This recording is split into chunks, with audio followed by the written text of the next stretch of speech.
It seems like whenever I go down a hair care aisle, I have to look at the products and I have to pick up something and then I eventually end up buying it. But not today. Not today. It's Evelyn here and welcome. In today's video, I share with you how I got started and what I did and continue to do in order to have a successful no-buy year in 2023.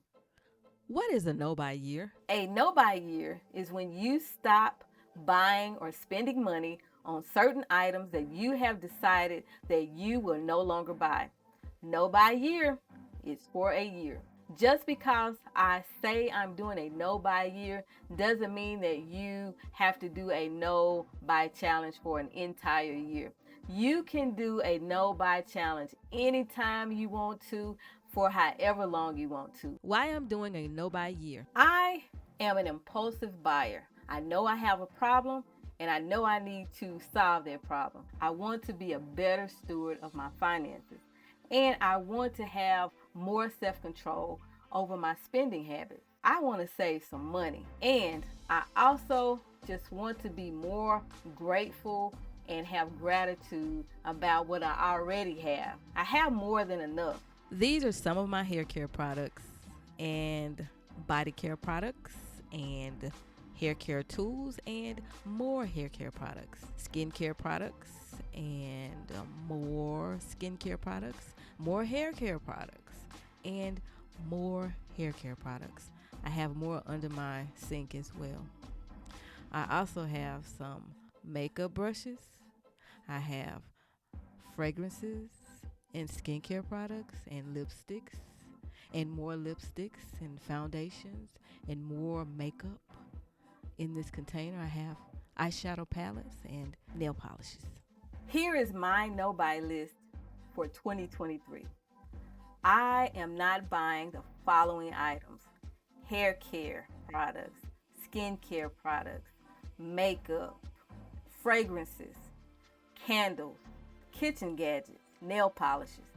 And I'm going to try my best not to dine out.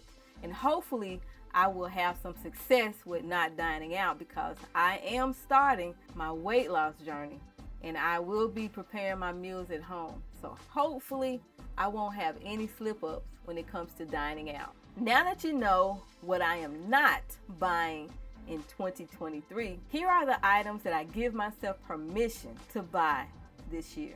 These purchases will be intentional purchases: books, supplements, equipment that I might need for my website or for my camera, home storage and organization, birthday gifts and cards, and also any gift that I feel led to bless somebody with, because sometimes I see people in need and if I can help someone, I do that.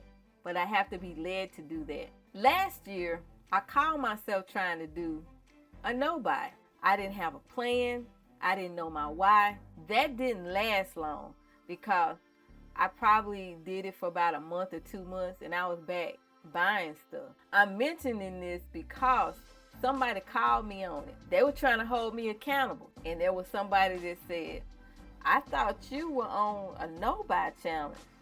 What's going on? This time when I decided to do a no buy, I did not want to quit. You know what I did? I started in December to get myself together. My start date began on January 16th. So I haven't been doing this for long, but I've been doing it long enough to see that I can do this.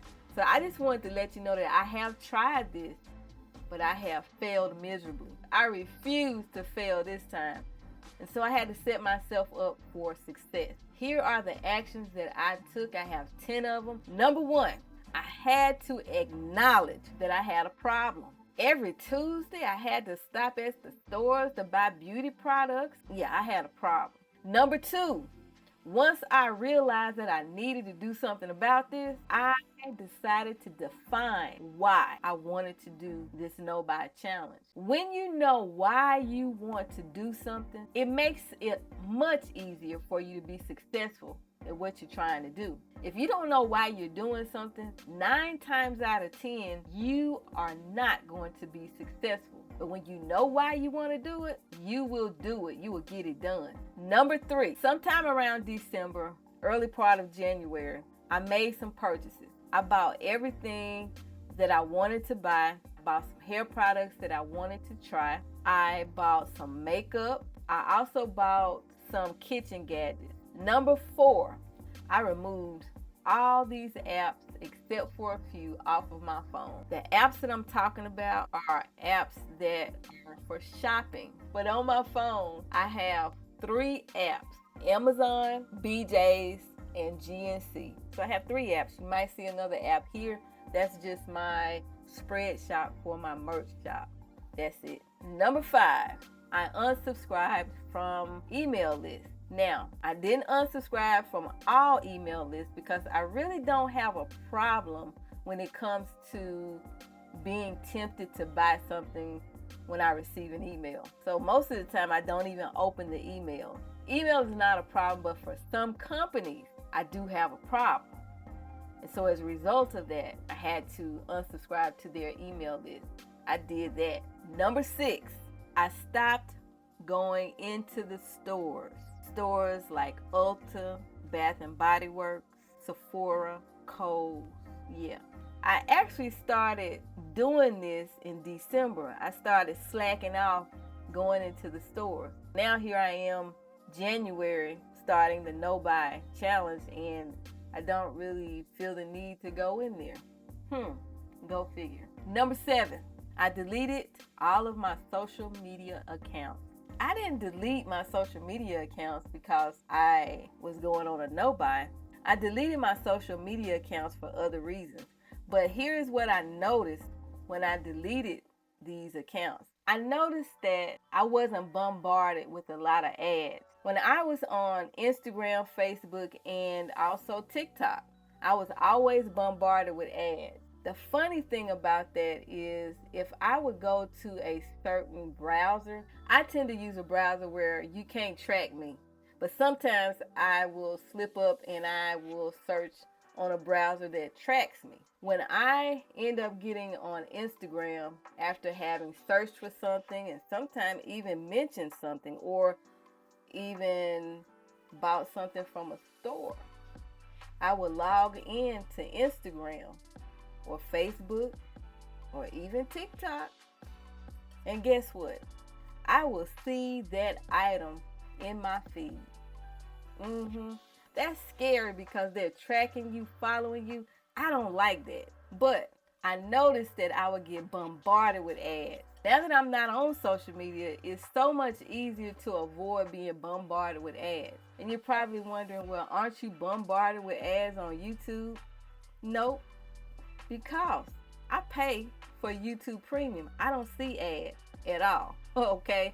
So I don't have a problem with being on YouTube because YouTube is where I'm at most of the time anyway. So I don't want to be bombarded with ads. Deleting social media and being inactive on social media has helped me a lot because the ads are not just all up in my face, and I like that. Number 8, I journal. I have this journal that I bought. This is a journal that I picked up from the Dollar Tree. I had to think about it. Thank you to Miss YOLO Naturally. She mentioned about the little journals and stuff that they have in Dollar Tree, and so I went there and I bought quite a few of them because I do love to have journals.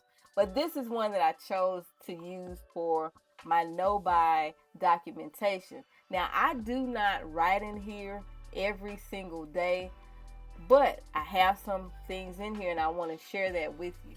Right here, I don't know if you can see that, I have no-buy journal.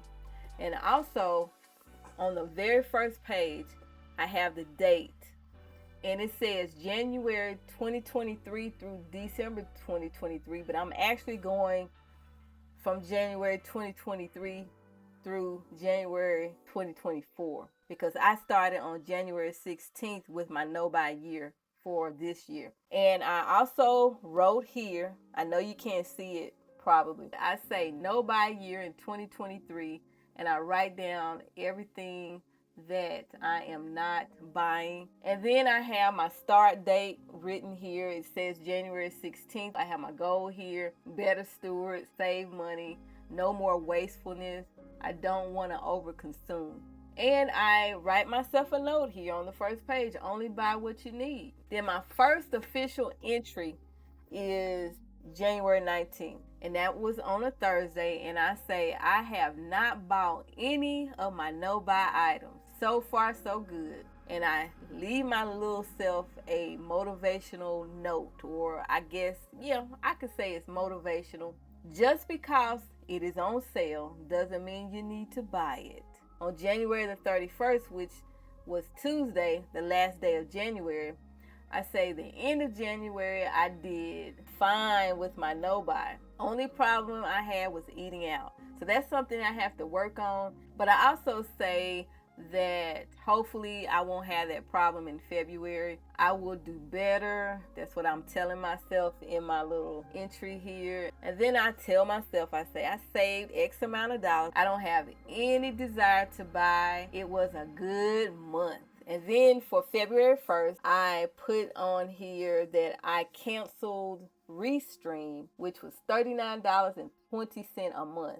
If you don't know what Restream is, that is a streaming third-party software that I use when I do live streams. I'm not doing live streams anymore.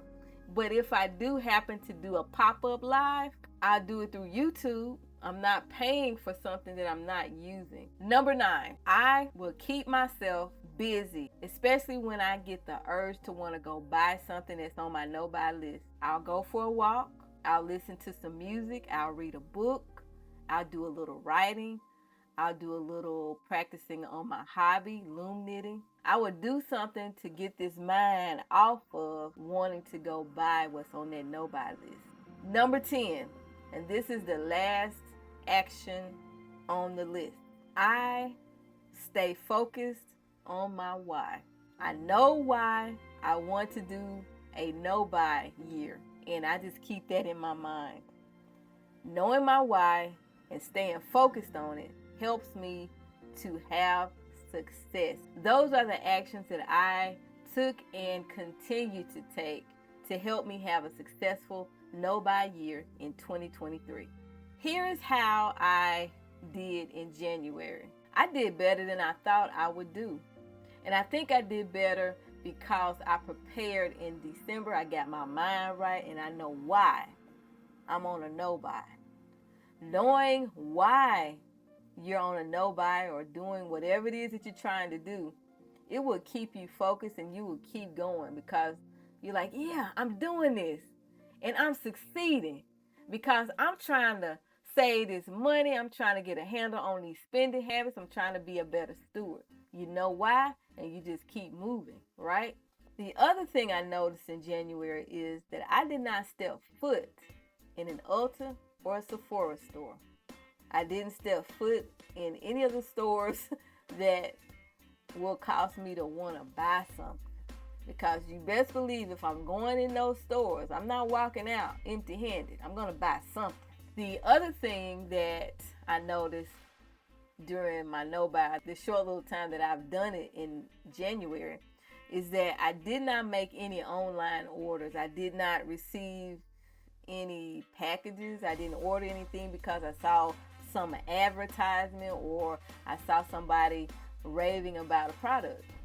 I did not get any packages. Also in January, I saved some money. I saved up $340. Now I know that's not that much, but it's more money than I would have had I been spending on the stuff that I be spending on every week. Okay? So I think I did good. And hopefully in February I can save even more because I'm trimming the fat. And I will explain to you probably in February what I'm doing to save money. It's like a little strategy that I have. So I'll share that with you in February at the end of the month. The month of January was pretty good.